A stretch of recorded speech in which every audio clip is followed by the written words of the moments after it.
마태복음 19장. 예수께서 이 말씀을 마치시고 갈릴리를 떠나 요단강 건너 유대 지경에 이르시니 큰 무리가 따르거늘 예수께서 거기서 그들의 병을 고치시더라. 바리새인들이 예수께 나와 그를 시험하여 이르되 사람이 어떤 이유가 있으면 그 아내를 버리는 것이 옳으니이까? 예수께서 대답하여 이르시되 사람을 지으시니가 본래 그들을 남자와 여자로 지으시고 말씀하시기를 그러므로 사람이 그 부모를 떠나서 아내에게 합하여 그 둘이 한 몸이 될지니라 하신 것을 읽지 못하였느냐. 그런즉 이제 둘이 아니요 한 몸이니 그러므로 하나님이 짝지어 주신 것을 사람이 나누지 못할지니라 하시니 여짜오되 그러면 어찌하여 모세는 이혼 증서를 주어서 버리라 명하였나이까.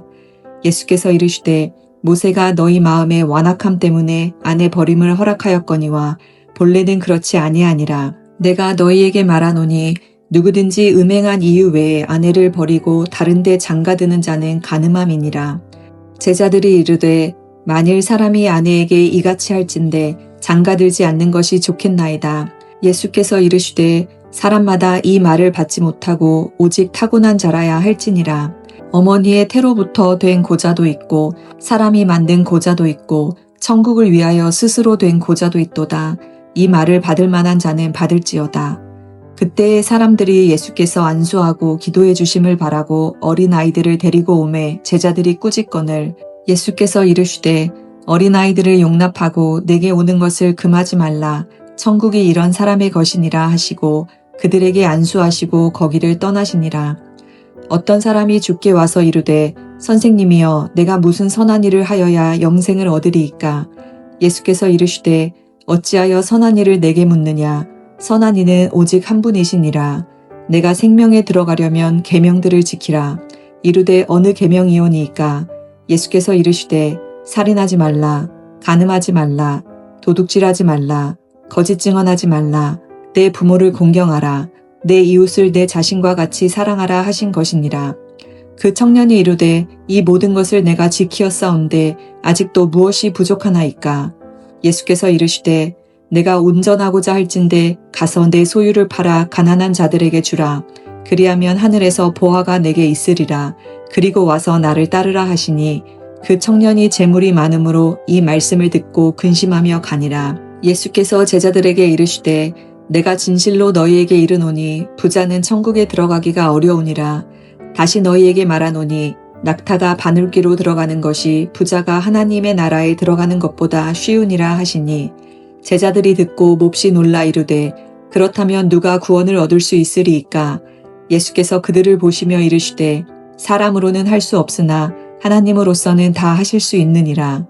이에 베드로가 대답하여 이르되 보소서 우리가 모든 것을 버리고 주를 따랐사온데 그런즉 우리가 무엇을 얻으리이까? 예수께서 이르시되 내가 진실로 너희에게 이르노니 세상이 새롭게 되어 인자가 자기 영광의 보좌에 앉을 때에 나를 따르는 너희도 12 보좌에 앉아 이스라엘 12지파를 심판하리라.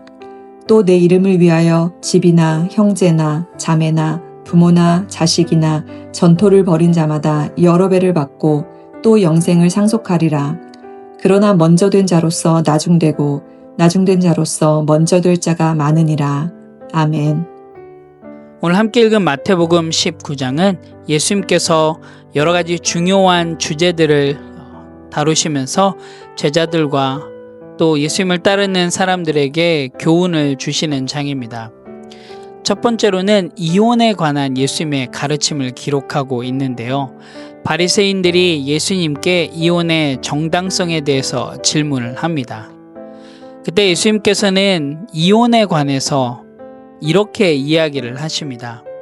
6절 말씀을 보면 그런즉 이제 둘이 아니요 한 몸이니 그러므로 하나님이 짝지어 주신 것을 사람이 나누지 못할지니라 하니 예수님께서는 결혼의 신성함과 또한 남편과 아내 사이의 깊은 연합을 강조하고 계십니다. 예수님께서는 결혼이 단순한 인간적인 약속이 아니라 하나님 앞에서 맺는 거룩한 언약임을 가르치고 계십니다. 따라서 하나님께서 짝지어 주신 부부는 한 몸으로 간주되며 이는 사람이 마음대로 끊을 수 없는 연합임을 의미하고 있습니다. 그래서 이것을 통해서 결혼 생활 속에서 서로를 존중하고 사랑하며 하나님의 뜻에 따라 살아가야 한다는 중요한 교훈을 기록하고 있습니다. 예수님은 결혼과 이혼에 대해 엄격한 기준을 제시하면서 하나님께서 맺어주신 것을 사람이 나눌 수 없음을 강조하셨습니다. 이에 제자들이 결혼하지 않는 것이 낫지 않겠냐라고 하는 그 질문으로 표현하고 있는 것입니다. 13절에서 15절의 말씀을 보면 어린아이들이 예수님께 나아오려고 합니다. 그때 제자들은 어린아이들을 막으려고 하는데요. 예수님께서는 오히려 천국이 이런 사람의 것이다 라고 이야기를 하시고 그들을 안아주시고 축복해 주십니다. 성경에서 어린아이라고 하는 이 단어가 가지고 있는 의미가 있는데요. 그것은 바로 자신의 부족함을 인정하고 또 전적으로 하나님을 의지하는 자를 어린아이라고 표현을 합니다. 즉 하나님의 나라는 겸손하고 또 하나님을 전적으로 의지하는 자의 것이라는 것을 오늘 어린아이를 통해서 예수님께서는 우리에게 가르쳐주고 계십니다. 16절부터 30절은 우리가 너무나도 잘 알고 있는 예수님과 부자 청년의 대화를 기록하고 있습니다. 한 청년이 예수님께 와서 영생을 얻기 위해 무엇을 해야 하는지 묻습니다. 예수님은 십계명을 잘 지키라고 말씀을 하시죠. 그러자 부자 청년은 자신이 이미 그렇게 해오고 있다라고 이야기를 합니다. 그러자 예수님께서는 부자 청년에게 이렇게 이야기를 하십니다. 가지고 있는 재산을 다 팔아 가난한 자들에게 주고 자신을 따르라고 말씀을 하십니다. 예수님께서는 그 부자 청년에게 자신이 가지고 있는 재산을 다 팔고 가난한 사람들에게 주고 따르라고 이야기를 하시면서 온전하고자 할진대 라고 이야기를 하십니다. 여기서 온전이라고 하는 이 단어는 윤리적인 무결점을 의미하고 있지는 않습니다. 이 온전이라고 하는 이 의미는 하나님께 온전히 헌신된 삶을 의미합니다. 즉 예수 그리스도를 따르며 나아가는 삶은 온전히 헌신된 삶을 살아내는 사람을 의미합니다. 그래서 예수님께서는 부자가 천국에 들어가는 것이 낙타가 바늘길을 통하는 것만큼 어렵다라고 이야기를 합니다. 이 사건을 통해서 예수님께서는 재물에 대한 집착이 천국에 들어가는 것을 얼마나 어렵게 만드는지 알려주곤 있습니다. 마지막으로 제자들은 이 사건, 즉 예수님과 부자 청년의 대화를 들으면서 놀라면서 이렇게 질문합니다. 예수님, 그렇다면 누가 구원을 받을 수 있을까요? 그때 예수님께서는 이렇게 대답을 하시죠. 우리 함께 26절 말씀을 같이 읽어보도록 하겠습니다. 예수께서 그들을 보시며 이르시되 사람으로는 할 수 없으나 하나님으로서는 다 하실 수 있느니라. 사람으로는 불가능하지만 하나님으로는 가능하다라고 말씀을 하십니다. 이것을 통해서 예수님은 하나님의 주권과 은혜를 강조하시고 또 모든 것이 하나님의 능력에 달려 있음을 상기시켜 주고 계십니다. 마태복음 19장은 결혼, 또 어린이, 또 재물, 구원에 관한 예수님의 깊은 가르침을 담고 있는데요. 이것을 우리의 삶에 어떻게 적용할 수 있는지에 대한 중요한 또한 통찰 또한 제공합니다. 오늘 함께 읽은 마태복음 19장 말씀을 통해서 또 우리의 삶 가운데 적용해야 될 부분들을 함께 생각해 보길 원합니다. 첫 번째로는 가정은 하나님께서 맺어주신 것임을 꼭 기억하시기 바랍니다. 오늘날 결혼을 로맨스 혹은 계약처럼 여기는 풍조가 참 만연하고 있습니다. 그래서 안 맞으면 헤어지면 되지라고 하는 그런 태도들이 참 많습니다. 그러다 보니까 결혼이라고 하는 것이 하나님께서 맺어주신 그리고 하나님과 맺은 그 언약임을 잊어버리고 살아갈 때가 참 많습니다. 오늘 하루 결혼이 단순한 그냥 생활 공동체가 아니라 영적 동역임을 인식하시고 다시 한번 하나님 앞에 나아가는 시간이 되시길 원합니다. 두 번째로는 내가 버리지 못하고 있는 것은 무엇인가입니다. 오늘 예수님과 부자 청년의 대화를 통해서 부자 청년은 그의 재산을 버리지 못하고 있었습니다. 그렇다면 우리는 무엇일까요?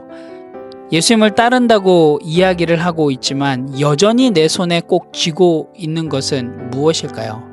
혹시 물질, 우리 삶의 안정, 또 나의 삶의 평판, 한번 내가 하나님보다 더 중요하게 붙잡고 있는 것이 있지 않은지 생각해 보시고요. 여러분 나름대로 한번 리스트를 작성해 보시면 어떨까요? 그리고 그 리스트를 보시면서 오늘 하루 한 가지라도 내려놓는 훈련을 시작해 보시길 원합니다.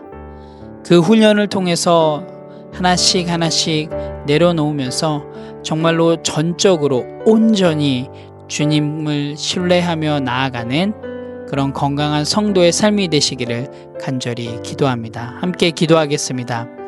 하나님, 오늘 마태복음 19장을 통해서 또 하나님께서 은혜를 주셔서 감사합니다. 하나님, 정말 저희들 하나님의 말씀에 온전히 순종하며 나아가길 원합니다. 그래서 내가 붙잡고 있는 것, 내가 내려놓지 못하고 있는 것들이 있다면 하나님, 부자 청년처럼 돌아서는 것이 아니라 정말 온전히 다 내려놓고 주님께 나아가고 또한 주님의 그 말씀대로 살아낼 수 있도록 인도하여 주시옵소서. 하나님, 그래서 정말 어린아이처럼 온전히 하나님만을 의지하며 나아갈 수 있는 그런 건강한 성도의 삶이 될 수 있도록 인도하여 주시옵소서. 오늘 하루도 주님께서 주신 그 은혜를 붙잡고 나아갑니다. 주님 함께하여 주시옵소서. 감사드립니다. 예수님의 이름으로 기도합니다. 아멘.